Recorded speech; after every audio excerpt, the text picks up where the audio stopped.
Hello, my name is Dr. Paul Leslie, and I'll be your instructor this semester for the PME 801. I've been teaching with Queen's University since 2016, primarily in either this course, 801, or in the course The Connected Classroom, which is PME 832. The 801 is a very busy course.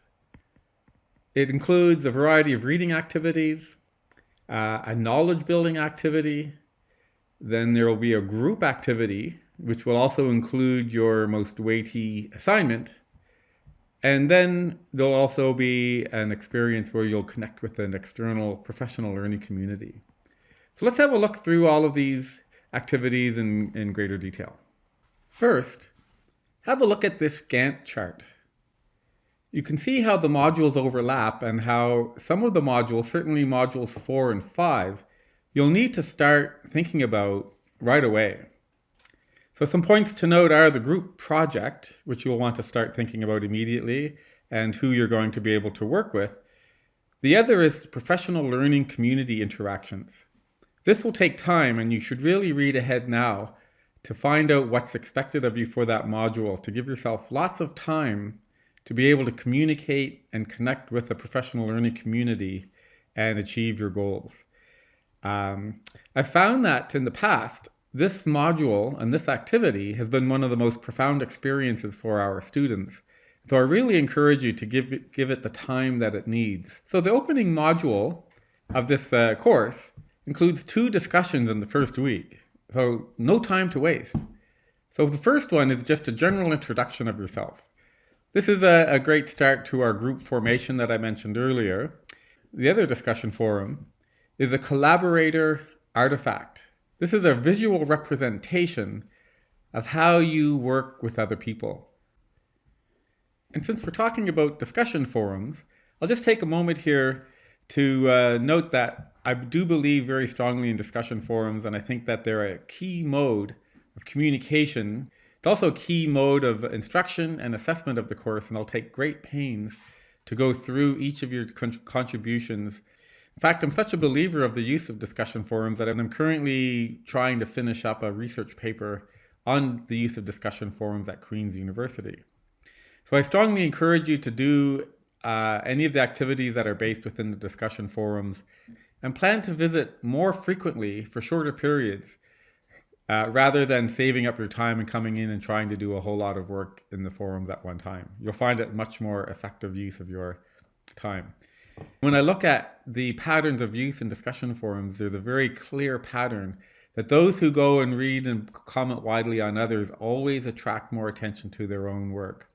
And this is a key way for you to get feedback and to communicate with your peers. To support our use of discussion forums in this course, and in any course for that matter, I'd like to introduce to you a model called the Community of Inquiry model. This model outlines how we can best use online forums or discussion forums to support our creation of new knowledge and to support our inquiry around our different activities.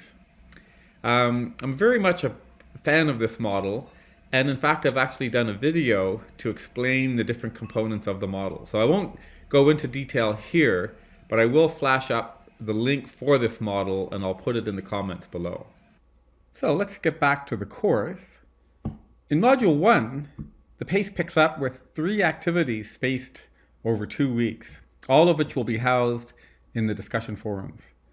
So the first forum will look at some readings. You'll discuss these readings generally. And then in the second forum, you'll read the Collaborative Inquiry, a Facilitator's Guide.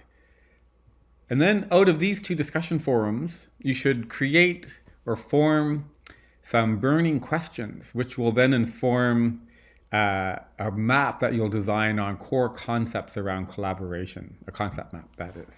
Then, Module 2 spans 3 weeks. You'll really need to focus your attention during this time.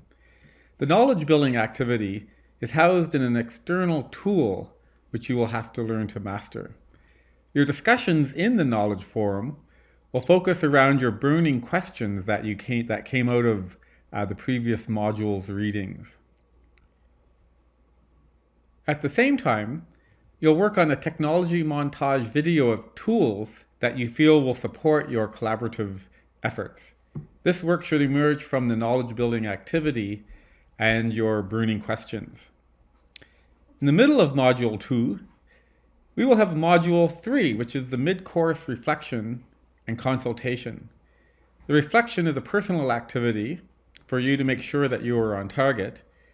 And the consultation, I'm happy to meet with anyone who wishes to consult with me on your work, to give you feedback and so forth. Any appointments can be made by email.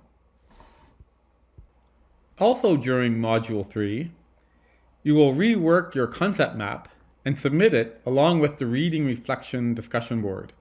In the course, the concept map final product is noted as optional, but it is not actually optional. Then we'll start Module 4. So as I noted earlier, you will want to have been contacting some of your classmates earlier in the course to try to arrange and create a group. Once Module 4 starts, you'll have 2 weeks to complete your design brief. So this is a detailed assignment, and I won't go into those details right now, but I do suggest that you read through the assignment carefully at the beginning of the course so that you know what is expected of you. Finally, Module 5 starts with a flurry of activity. You will note that, as with Module 4, I suggested that you give this a lot of thought at the very beginning of the course. You will be connecting with a professional community, and you will be documenting your connection or your efforts to connect with that community in the discussion forums.